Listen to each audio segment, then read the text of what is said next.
नमस्कार, speed news मध्ये आपलं स्वागत आहे। एक नजर आजच्या ठळक घडामोडीवर।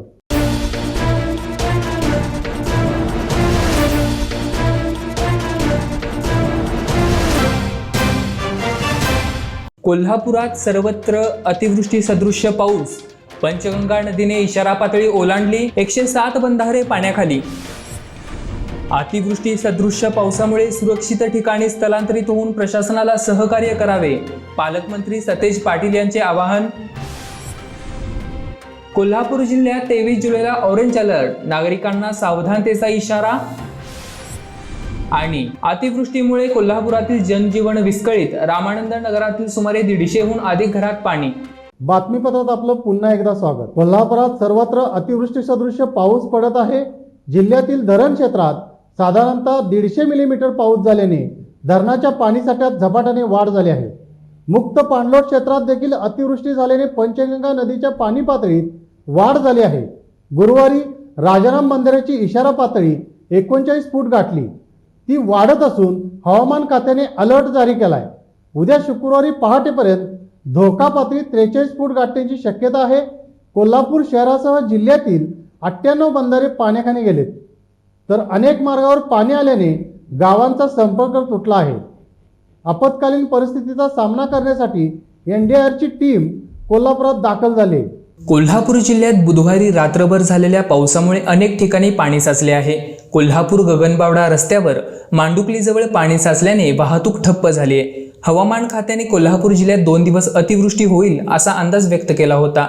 बुधवारी रात्री पावसाचा जोर वाढल्याने नद्यांची पाणी पातळी झपाट्याने वाढ झाली आहे। प्रशासनाने नदीकाठच्या गावांना सतर्कतेचा इशारा यापूर्वीच दिला होता। सततच्या पडणाऱ्या पावसामुळे झाडे उन्मळून पडू लागले आहेत। फोंडा घाटात झाड कोसळल्याने वाहतूक ठप्प झाली होती। शाहूवाडी तालुक्यातील कासारे नदीचे पाणी पुलावर आल्याने बरकी गावचा संपर्क तुटला। अनेक जिल्हा मार्गावर पाणी आल्याने वाहतूक बंद करण्यात आली आहे। कोल्हापूर शहरातील पंचगंगा नदीची पाणी पातळी 39 फूट इशारा पातळी गाठली आहे। पाऊस सतत सुरू राहिल्यास काही तासातच धोका पातळी गाठण्याचा अंदाज हवामान खात्याने वर्तवला आहे। याबरोबरच जिल्ह्यातील 107 बंधारे पाण्याखाली गेले आहेत। रात्री उशिरापर्यंत ही संख्या वाढणार आहे। एकंदरीत पावसामुळे जनजीवन विस्कळीत झाल्याचे चित्र सर्वत्र पाहायला मिळत आहे। कॅमेरामन आशिष गवळेसह सर्वेश उरुणकर। धरण क्षेत्रात पडत असलेला मोठा पाऊस, पंचगंगा नदीचे पात्राबाहेर गेलेले पाणी, त्याचबरोबर अनेक बंधारे पाण्याखाली गेल्यामुळे संभाव्य पूर परिस्थितीचा धोका ओळखून प्रशासनाला सतर्कतेचे आदेश शासनाने दिले आहेत। खबरदारी म्हणून कोल्हापूर शहर व शिरोळ तालुक्यासाठी एनडीआरएफच्या तुकड्या कोल्हापूर व शिरोळ येथे दाखल झालेत, अशी माहिती सार्वजनिक आरोग्य राज्यमंत्री राजेंद्र पाटील यड्रावकर यांनी दिली। मागील 2 दिवसांमध्ये कोयना, चांदोली तसेच राधानगरी आणि काळमावाडी या धरण क्षेत्रामध्ये पडणाऱ्या प्रचंड पावसामुळे जिल्ह्यात वाहणाऱ्या नद्यांची पाणी पातळी झपाट्याने वाढत आहे।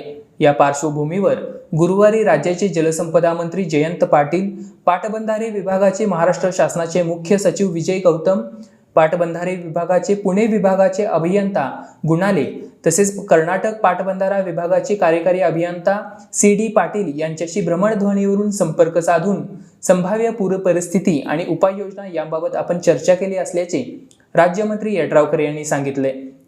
जलसंपदा मंत्री जयंत पाटील आणि कर्नाटकचे मुख्यमंत्री येडियुरप्पा यांच्यामध्ये जून 2019 मध्ये बेंगलोर येथे झालेल्या बैठकीमध्ये धरणामधील पाणीसाठ्याबाबतचे नियोजन दोन्ही राज्यांनी निश्चित केले असून या नियोजनामुळे पूरस्थिती ओढावणार नाही याची काळजी घेतली जाईल।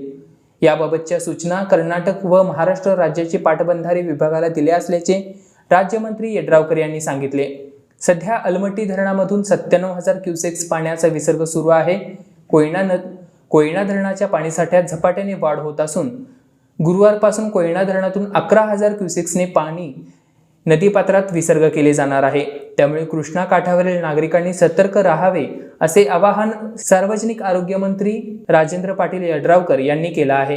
कोल्हापूर शहरातील लक्ष्मीपुरी, कुंभार गल्ली, मंगळवारपेठेतील रेणुका मंदिर, रामानंद नगर, देवकर पानन, अष्टराधार हॉस्पिटल परिसरातील पुलावरही पाणी आल्यामुळे कोल्हापूर शहरासह जिल्ह्यातील जनजीवन विस्कळीत झाले। मुसळधार पावसामुळे रामानंद नगर ओढ्यालगतच्या सुमारे 150हून अधिक घरात गुरुवारी पुराचे पाणी शिरले। ज्येष्ठ नागरिक, प्रापंचिक साहित्य, अंगणातील कुंड्या, पिंप यांची आवरावर करताना त्रेधा तिरपट उडाली। दरम्यान शेती फार्म येथील महापालिका प्रशासन कधी पाडणार असा सवाल नागरिकांनी उपस्थित केलाय। सुर्वेनगर भागात ओढ्याची पाणी रस्त्यावर आले असून कृष्णनगर दत्तनगर कॉलनीतील घरात पाणी शिरले आहे। शहरात अनेक रस्त्यावर पाणी तुंबले असून सखल भागातील कॉलनीत घरांच्या अंगणामध्ये पाणी शिरले आहे। देवकर पाणंद येथील चौकात पाणी साचले आहे। नागरिक यातून पाण्यातून वाट काढत वाहतूक करत आहेत। येथील शाहूपुरी कुंभार गलीत पुराचे पाणी साचले आहे। करवीर पश्चिम परिसरात धुवाधार पाऊस सुरू असल्याने महे कसबा बीड व कोगे पूल पाण्याखाली गेलाय। त्यामुळे या मार्गावरील वाहतूक पूर्णतः बंद ठेवण्यात आले। गेली 2 दिवस मुसळधार पावसामुळे नदी नाले तुडुंब भरून वाहत आहेत। त्यामुळे तुळशी आणि भोगावती नदीपात्राच्या पाण्याच्या पातळीत प्रचंड वाढ होत आहे। गुरुवारी सकाळी 5 वाजता करवीर तालुक्यातील कसबा बीड आणि कोगे पुलावर पाणी आल्यामुळे वाहतूक बंद झाली।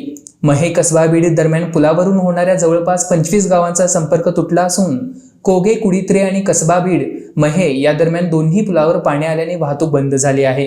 पावसाची संततधार सुरूच असल्याने पाणी पातळीत आणखीन वाढ होण्याची शक्यता आहे। त्यामुळे ज्या गावांमध्ये पर्जन्य परिस्थिती निर्माण होत आहे प्रत्येक ग्रामपंचायतीने जिल्हाधिकाऱ्यांनी दिलेल्या सूचनेप्रमाणे पालन करून पूरग्रस्त लोकांना अलगीकरण करणे गरजेचे आहे, असे जिल्हा प्रशासनाच्या वतीने आवाहन करण्यात आले। वेळ झाल्या छोट्याशा विश्रांतीची। तुम्ही पाहत राहा स्पीड न्यूज लाईव्ह 24।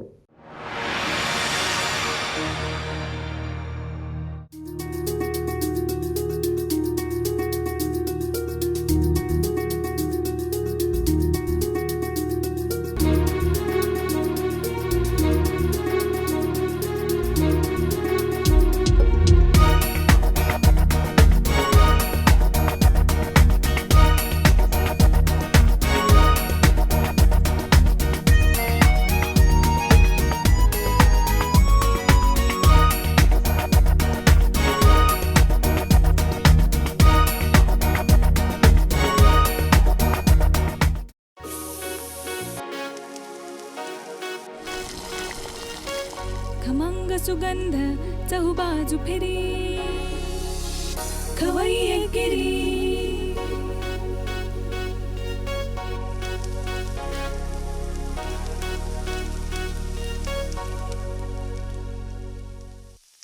विश्रांतीनंतर पुन्हा बातमीपत्रात आपलं स्वागत। दिवसभरातील मुसळधार पावसामुळे कोल्हापुरातील बसंत बहार टॉकीज ते महावीर कॉलेज रस्त्यावर ओढ्याचे पाणी आल्याने वाहनधारकांची धांदल उडाली। दरवर्षी या रस्त्यावर पाणी येत असल्याने नागरिकांना त्रास सहन करावा लागतोय। रस्त्यात खड्डा आणि खड्ड्यात पाणी, त्यामुळे अनेक छोटे मोठे अपघात होत आहेत। जिल्हाधिकारी कार्यालय याच मार्गावर आहे। या ठिकाणी येणाऱ्या वरिष्ठ अधिकाऱ्यांना पाण्यातूनच जावं लागतंय। शाहूपुरी आणि नागाळा पार्क या मार्गावरील बसंत बहार टॉकीज ते महावीर कॉलेज रस्त्यावर नेहमी वर्दळ असते। जिल्हाधिकारी कार्यालय, उद्योग भवन याच परिसरात असल्याने वरिष्ठ अधिकारी मंत्री यांचाही प्रवास याच मार्गावरून असतो। हा रस्ता पूर्णतः खराब झाला आहे। पावसाळ्यापूर्वी तो दुरुस्ती करणे अपेक्षित होते, मात्र प्रशासन आणि लोकप्रतिनिधींनी याकडे दुर्लक्ष केलंय। याच मार्गावरून जयंती नदीला मिळणारा ओढा आहे। न्यू शाहूपुरीकडून तो जयंती नदीला मिळतो। या ओढ्याच्या आजूबाजूला नवीन बांधकाम करून भल्या मोठ्या इमारती उभ्या केल्या आहेत। ओढ्याची रुंदी छोटी केल्याने पावसाचे पाणी आजूबाजूला पसरते आणि परिणामी रस्त्यावर पाणी येते। दरवर्षी पावसाळ्यामध्ये हा रस्ता नसून नदी आहे की काय अशी परिस्थिती पाहायला मिळते। बुधवारी जोराचा पाऊस झाल्याने पुन्हा हा रस्ता पाण्याने भरला होता। त्यातूनच वाहनधारक मार्गस्थ होत होते। परिसरातील केवीज पार्क येथील रहिवाशांना या रस्त्यावरील पाण्याचा त्रास सहन करावा लागत आहे। पाऊस सतत सुरू राहिल्यास हा परिसर जलमय होण्याची शक्यता आहे। भारतीय हवामान वेधशाळेने कोल्हापूर जिल्ह्यासाठी 21 ते 25 जुलैपर्यंत मोठ्या प्रमाणात पावसाची शक्यता वर्तवली आहे। दिनांक 22 जुलैकरिता रेड तर 23 जुलैकरिता ऑरेंज अलर्ट जारी केला आहे। कोल्हापूर जिल्ह्यातील सर्वच डोंगराळ भागामध्ये म्हणजेच चंदगड, आजरा, राधानगरी, शाहूवाडी, पन्हाळा, गगनबावडा आणि भुदरगड या ठिकाणी 22 जुलैला सकाळी 8 वाजेपर्यंत 150 ते 200 मिलीमीटर पावसाची आणि त्याही पेक्षा जास्त पावसाची नोंद झाली आहे। जिल्ह्यातील करवीर, कागल, हातकणंगले आणि शिरोळ तालुक्यामध्येही 80 ते 125 मिलीमीटर पाऊस झाला आहे। पंचगंगा, दूधगंगा, वारणा, हिरण्यकेशी, घटप्रभा आणि वेदगंगा या नद्या आज संध्याकाळी 6 वाजेपर्यंत इशारा पातळीपर्यंत पोहोचण्याची शक्यता आहे। वेधशाळेने दिलेल्या पावसाच्या अंदाजानुसार वरील सर्व नद्यांची पाणी पातळी वाढ संभवत असून पाणी पातळीमध्ये 5 ते 6 फुटांची वाढ होऊन दिनांक 22 जुलै रोजी सकाळी 10 वाजेपर्यंत ही पाणी पातळी धोका पातळीस पोहोचण्याची शक्यता आहे। जिल्ह्यातील सर्व नागरिकांनी सावधगिरी बाळगावी आणि शासकीय यंत्रणांनी दिलेल्या सूचनांचे पालन करावे। जिल्ह्यात सर्वत्र अतिवृष्टी होत असल्याने डोंगराळ भागात भूस्खलन, दरडी कोसळणे, स्थानिक नाल्यांना तात्काळ पूर येणे अथवा गावठाण्यातील जुन्या घरांची पडझड अशा घटना संभवत असल्याने नागरिकांनी आवश्यक ती खबरदारी घ्यावी, असे आवाहन पाटबंधारे विभागाचे कार्यकारी अभियंता रोहित बांदिवडेकर यांनी केले। कोल्हापूरमध्ये सर्वत्र मुसळधार पाऊस पडत आहे। शहरातील रामानंद नगर परिसरामध्ये ओढ्याचे पाणी वाढल्याने अनेक घरामध्ये पाणी शिरले। सकाळपासून या भागातील नागरिकांना सुरक्षित स्थळी हलविण्याचे काम सुरू होतं। घरामध्ये पाणी शिरल्याने प्रापंचिक साहित्याचे मोठ्या प्रमाणात नुकसान झाले। घटनास्थळी आमदार ऋतुराज पाटील, महापालिका आयुक्त कादंबरी बलकवडे यांनी भेट देऊन नागरिकांना सुरक्षित ठिकाणी हलवण्यासाठी प्रशासनाला सूचना केल्या। अग्निशामक दलाचे जवान सकाळपासून दिवसभर या ठिकाणी मदत कार्य करत होते। दिवसभर संततधार पावसामुळे जवाहरनगर येथील यल्लमा मंदिरातही पाणी शिरले आहे। सततच्या पावसामुळे गुरुवारी पहाटे 6च्या सुमारास शहरातील रामानंद नगर येथे ओढ्याचे पाणी शिरले। सखल भागात पाणी शिरल्याने नागरिक भयभीत झाले होते। मिळेल त्या वस्तूने पाणी घराबाहेर काढण्यासाठी नागरिकांनी धांदल सुरू केली, परंतु पाणी वाढत असल्याने घरामध्ये 3 फुटांच्या वरती पाणी गेले। वाहते पाणी असल्याने घरातील साहित्य प्रवाहासोबत वाहून गेले। सुमारे 150 घरामध्ये पाणी शिरून प्रापंचिक साहित्याचे मोठे नुकसान झाले आहे। रामानंद नगर परिसरात पुराचे पाणी शिरल्याचे समजताच अग्निशामक दलाच्या जवानांनी घटनास्थळी धाव घेतली। लोक घरामध्ये अडकून पडले होते। अग्निशामक दलाच्या जवानांनी बोटीच्या साहाय्याने सर्व नागरिकांना सुखरूप बाहेर काढून सुरक्षित स्थळी हलवले। काही नागरिक घर सोडून बाहेर पडण्यास तयार नव्हते। अखेर आमदार ऋतुराज पाटील यांनी पावसाचे पाणी वाढत आहे, तात्काळ सुरक्षित स्थळी स्थलांतरित व्हावे अशी विनंती केली। गेल्या 2 दिवसापासून सुरू असलेल्या मुसळधार पावसाने जिल्ह्यात पूर परिस्थिती निर्माण झाली आहे। यामुळे विविध ठिकाणी रस्ते बंद झाले असून अनेक गावांचा संपर्क तुटला आहे। आंबेवाडी, चिखली, बाजारबोगाव, कळे, वाघवे, माकवे या ठिकाणी मदत कार्यासाठी जिल्हा आपत्ती व्यवस्थापन विभागाची पथके बोटीसह गुरुवारी सकाळी दाखल झाली। जिल्हाधिकारी राहुल रेखावार व जिल्हा आपत्ती व्यवस्थापन अधिकारी प्रसाद संकपाळ यांच्या मार्गदर्शनाखाली ही पथके कार्यरत आहेत। मुसळधार पावसाने पंचगंगा नदीने इशारा पातळी गाठली आहे। सुरक्षिततेच्या कारणास्तव 25 जवानांचे पथक करवीर तालुक्यातील आंबेवाडी आणि चिखली या ठिकाणी दाखल झाला आहे। करवीरचे प्रांताधिकारी वैभव नावडकर, तहसीलदार शीतल मुळे यांनी भेट देऊन पाहणी केली। आवश्यक त्या ठिकाणी आपत्ती व्यवस्थापनाकडून मदत कार्य सुरू करण्यात आलं आहे।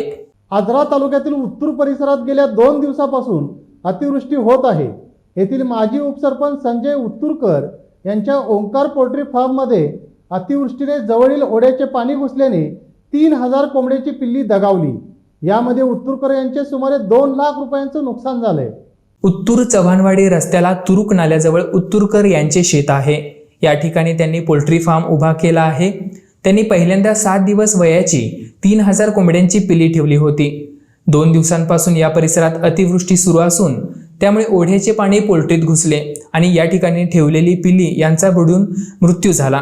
खाद्य, औषध, पिलांचे मिळून सुमारे 2 लाखांचे नुकसान झाले आहे। वेळ झाले बातमीपत्रात इथेच थांबण्याची। उद्या पुन्हा भेटू नवीन ताज्या बातम्यांसह। तुम्ही पाहत रहा speed news live 24। Stay live, stay update.